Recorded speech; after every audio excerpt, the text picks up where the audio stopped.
औज़ बिल्लाहि मिनश शैतानिर रजीम बिस्मिल्लाहिर रहमानिर रहीम। अल्लाह जल्ल शानहू दे नाम दे नाल अल्हम्दुलिल्लाहि रब्बिल आलमीन वल आक़िबतुल मुत्तकीन अस्सलातु वस्सलामु अला रसूलिल करीम। दोस्तों अस्सलाम वालेकुम। डॉक्टर नसीर कालो हाज़िर CNP न्यूज़। दोस्तों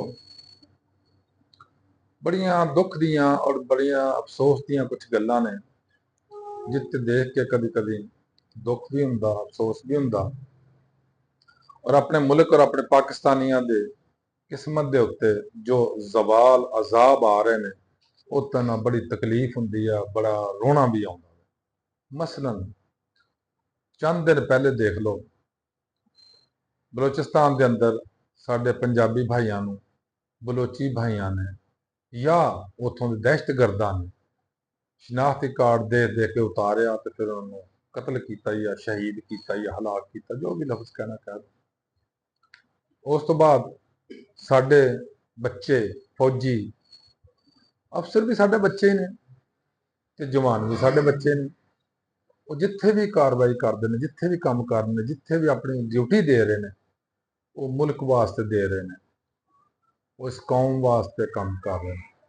लेकिन 2-3 दिन के विचों 3-4 साडे अफसर भी शहीद हुए हैं और कुछ साडे जवान भी शहीद हुए हैं। और बड़ा लम्हा फिक्रिया है, सिर्फ मेरे वास्ते नहीं और सिर्फ तुहाडे वास्ते पाकिस्तानियों वास्ते नहीं, बल्कि ये साडी इंटैलीजेंस एजेंसियां वास्ते और साडी सिक्योरिटी एजेंसियां वास्ते सब तो बड़ा चैलेंज भी है और सब तो बड़ा समझ लो भी ये इम्तहान भी है। अगर लाइए गवर्नमेंट का मार, गवर्नमेंट का तो मामला ही कोई नहीं गा, उन्होंने तो पता ही नहीं किसी चीज़ का की करना की नहीं करना। उन इको ही चीज़ आ कि PTI किस तरह दबाओ। दोस्तों तुम देख रहे होने आ एक होर नवा अजाब साडे ते आ गया, अल्लाह माफ करे। वो है खारजी। वो कुछ लोग दावा करते हैं कि विचों ही निकलते हैं तो विचों ही आ जाते हैं, विचों ही चले जाते हैं, पता नहीं की मामलात ने। लेकिन हकीकत यह आ कि मेरे मुल्क की इनस्टेबिलिटी वास्ते या मेरे मुल्क दियां बुनियादा हिलाउण वास्ते ये सारे हथकंडे इस्तेमाल हो रहे हैं। खाओ KPK के अंदर आ, खाओ बलोचिस्तान के अंदर आ, खाओ किसी भी सूबे के अंदर आ। और ये इंतहाई मायूस कौन तो जरूर आ, लेकिन काबिल फाहम और काबिल गौर चीज़ ये आ कि इनू क्यों नहीं कंट्रोल किया जाता और इन आहनी हाथों नाल क्यों नहीं इन रोकया जाता, जदों कि दुनिया के अंदर साडी इंटैलीजेंस एजेंसियां टॉप 5 दे विच शामिल आ। टॉप 5 जड़ी आ वो चो बल्कि दूसरे के तीसरे नंबर पर आउंदी है साडी इंटैलीजेंस एजेंसी। और अगर इन्हां दे हुंदियां भी वो दर कर आउंदे ने, वो मुल्क च घुस आउंदे ने, वो कित्थों दी आ जांदे, उस आसमानी मखलूक ते नहीं है भी उत्तों आके गिर जांदे ने। कित्थों दी आउंदे ने? ये साडे इंटैलीजेंस एजेंसियां और सिक्योरिटी एजेंसियां दी जिम्मेदारी आ या उन्हां दा फेलुअर आ अगर ये लोग आउंदे ने और मुल्क दे अंदर तकरीबकारी करदे ने। दोस्तों तुसां सुनिया होना कल परसों कि कल अज तो चंद साल पहले मैं भी 70 के करीब पहुंच गया, नवाज साहब भी 70 के करीब पहुंच गए ने और असी कदी नहीं सी देखा कि कदी बादल भी फटते ने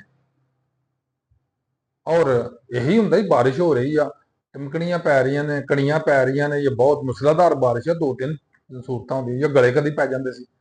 लेकिन हुण नवीं एक टर्म आई आ कि बस्टिंग ऑफ क्लाउड्स, कि बादल दा फट जाना, धमाके ना फटना।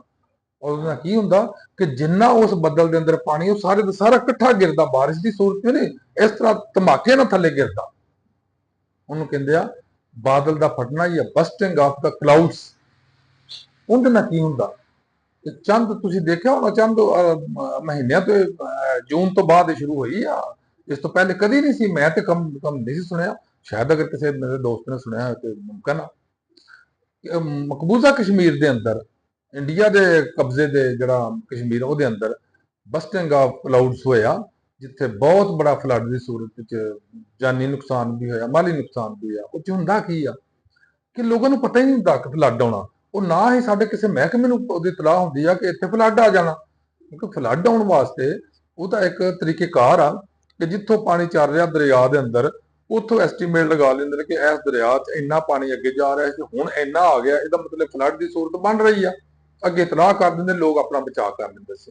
ਲੇਕਿਨ ਇਹ ਖਸੂਸੀ ਪਹਾੜੀ ਇਲਾਕਿਆਂ ਦੇ ਖਸੂਸਨ ਹੁੰਦਾ ਇਹ ਆ ਕਿ ਚूंकि ਪਹਾੜ ਉੱਚੇ ਹੁੰਦੇ ਨੇ, ਬਾਦਲ ਵੀ ਉਹਨਾਂ ਦੇ ਨਾਲ ਨਾਲ ਹੀ ਤੁਰੇ ਫਿਰਦੇ ਨੇ। ਔਰ ਤੁਸੀਂ ਦੇਖਿਆ ਵੀ ਅਗਰ ਪਹਾੜੀ ਇਲਾਕੇ 'ਚ ਕਦੀ ਜਾਓ ਨਾ, ਉੱਥੇ ਬਿਲਕੁਲ ਪਹਾੜਾਂ ਦੇ ਨਾਲ ਨਾਲ ਹੀ ਬਾਦਲ ਤੁਰੇ ਫਿਰਦੇ ਨੇ।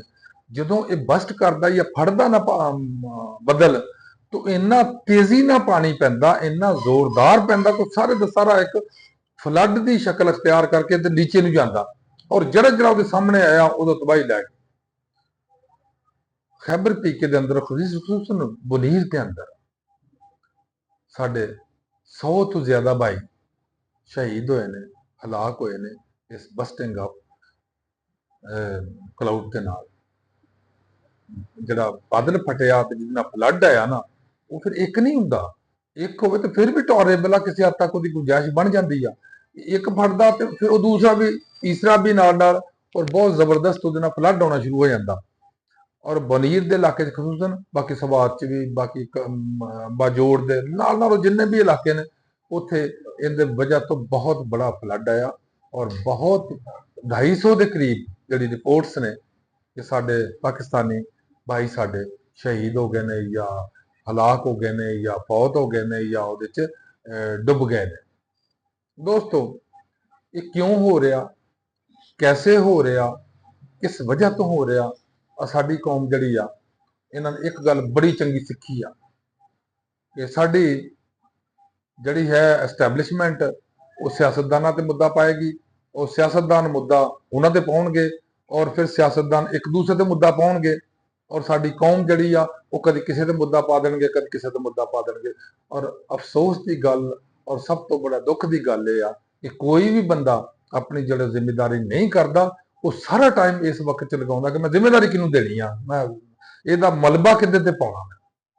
ਅਗਰ ਸਾਡੇ ਚੋਂ ਕਮ ਸੇ ਕਮ ਇਹ ਟ੍ਰੈਂਡ ਖਤਮ ਹੋ ਜਾਏ ਕਿ ਹਰ ਬੰਦਾ ਜਿਹਦੀ ਇਹ ਜ਼ਿੰਮੇਵਾਰੀ ਹੈ ਉਹਨੂੰ ਕਰਨੀ ਚਾਹੀਦੀ ਸੀ, ਉਹਨੇ ਜ਼ਿੰਮੇਵਾਰੀ ਅਦਾ ਨਹੀਂ ਕੀਤੀ, ਉਹਨੂੰ ਉਹਦਾ ਹਿਸਾਬ ਕੀਤਾ ਜਾਏ, ਉਹਨੂੰ ਸਜ਼ਾ ਮਿਲੇ ਤਾਂ ਕਿ ਆਇੰਦਾ ਵਾਸਤੇ ਨਾ ਹੋਵੇ। ਲੇਕਿਨ ਇੱਥੇ ਨਹੀਂ ਹੈ। ਇੱਥੇ ਜਿਹੜਾ ਵੀ ਕਰਦਾ ਉਹ ਦੂਸਰੇ ਤੇ ਮੁੱਦਾ ਪਾ ਛੱਡਦਾ, ਔਰ ਸਾਡੇ ਝਗੜਾ ਹੀ ਇਹੀ ਚੱਲਦਾ ਰਹਿੰਦਾ ਵੀ ਕਸੂਰ ਕਿਹਦਾ ਸੀ, ਕਿਹਨੇ ਕੀਤਾ, ਕਿਉਂ ਨਹੀਂ ਕੀਤਾ। ਜਿਸ ਤਰ੍ਹਾਂ ਪਿਛਲੇ ਚੰਦ ਦਿਨ ਪਹਿਲੇ ਇੱਥੇ ਬਹੁਤ ਬੜਾ ਫਲੱਡ ਆਇਆ ਸਵਾਤ ਦੀ ਸਾਈਡ ਤੇ, ਉੱਥੇ ਕਿੰਨੇ ਲੋਕ ਵਿਚਾਰੇ ਉਹ ਦਰਿਆ ਦੇ ਦਰਮਿਆਨ ਜਿਹੜੇ ਸੜਕਾਂ ਬਣਾ ਰਹੇ ਸੀ, ਉਹ ਕਿੰਨੇ ਸਾਰੇ 5 6 7 ਲੋਕ ਵਿਚਾਰੇ ਉਹ 'ਚ ਡੁੱਬ ਕੇ ਮਰ ਗਏ। ਲੇਕਿਨ ਕਿਆ ਮਜਾਲ ਆ ਵੀ ਉਸ ਤੋਂ ਕੁਝ ਸਿੱਖਿਆ ਹੋਵੇ ਇਸ ਗਵਰਨਮੈਂਟ ਨੇ, ਜਾਂ ਇਹਨਾਂ ਲੋਕਾਂ ਨੇ, ਜਾਂ ਮੁਕਤਦਰੀਆਂ ਨੇ ਕਿ ਅਸੀਂ ਕੀ ਕਰਨਾ ਤੇ ਕਿਸ ਤਰ੍ਹਾਂ ਕਰਨਾ? ਕੋਈ ਨਹੀਂ ਸਿੱਖਦਾ। ਇਸ ਵਾਸਤੇ ਕਿ ਜੇ ਇਹਨਾਂ ਨੂੰ ਸਿਆਸੀ ਝਗੜਿਆਂ ਤੋਂ, ਸਿਆਸੀ ਗੁੰਡਾਗਰਦੀਆਂ ਤੋਂ, ਸਿਆਸੀ ਅਪੋਜੀਸ਼ਨ ਤੋਂ, ਸਿਆਸੀ ਮਾਰ ਕੁਟਾਈ ਤੋਂ, ਸਿਆਸੀ ਇਲਜ਼ਾਮ ਤਰਾਸ਼ੀਆਂ ਤੋਂ, ਸਿਆਸੀ ਬਹੁਤਾਨਬਾਜ਼ੀਆਂ ਤੋਂ ਟਾਈਮ ਮਿਲੇਗਾ ਤੇ ਫਿਰ ਇਸ ਕੌਮ ਵਾਸਤੇ ਕੁਝ ਸੋਚਣਗੇ ਨਾ। ਉਹ ਇਹਨਾਂ ਨੂੰ ਟਾਈਮ ਨਹੀਂ ਮਿਲਦਾ। ਕਿਉਂ? ਪੀਪਲਸ ਪਾਰਟੀ, ਨੂਨ ਲੀਗ ਨੂਰਾ ਕੁਸ਼ਤੀ, ਨੂਨ ਲੀਗ ਪੀਟੀਆਈ ਕੁਸ਼ਤੀ ਕੁਸ਼ਤੀ, ਔਰ ਪੀਟੀਆਈ ਸਾਰਾ ਨਾਲ ਕੁਸ਼ਤੋ ਕੁਸ਼ਤੀ। ਅਜੀਬੋ ਗਰੀਬ ਤਮਾਸ਼ਾ ਬਣਿਆ। ਯਾਨੀ ਸਿਆਸਤ ਨੂੰ ਇਸ ਕਦਰ ਪ੍ਰਾਗੰਦਾ ਕਰ ਦਿੱਤਾ ਗਿਆ, ਇਸ ਕਦਰ ਗੰਦਾ ਕਰ ਦਿੱਤਾ ਗਿਆ ਕਿ ਸਿਆਸਤਦਾਨ ਦਾ ਨਾਂ ਨੇ ਨਫ਼ਰਤ ਹੁੰਦੀ ਆ ਕਿ ਇਹਨਾਂ ਨੇ ਉਹ ਕੁਝ ਹੀ ਕਰਨਾ ਜੋ ਬੜੇ ਅਰਸੇ ਤੋਂ ਕਰ ਰਹੇ ਨੇ। ਲੇਕਿਨ ਕੁਝ ਲੋਕ ਐਸੇ ਵੀ ਨੇ ਜਿਹੜੇ ਛੁਪ ਛੁਪਾ ਕਰ ਰਹੇ ਨੇ, ਲੇਕਿਨ ਸਾਹਮਣੇ ਨਹੀਂ ਆਉਂਦੇ।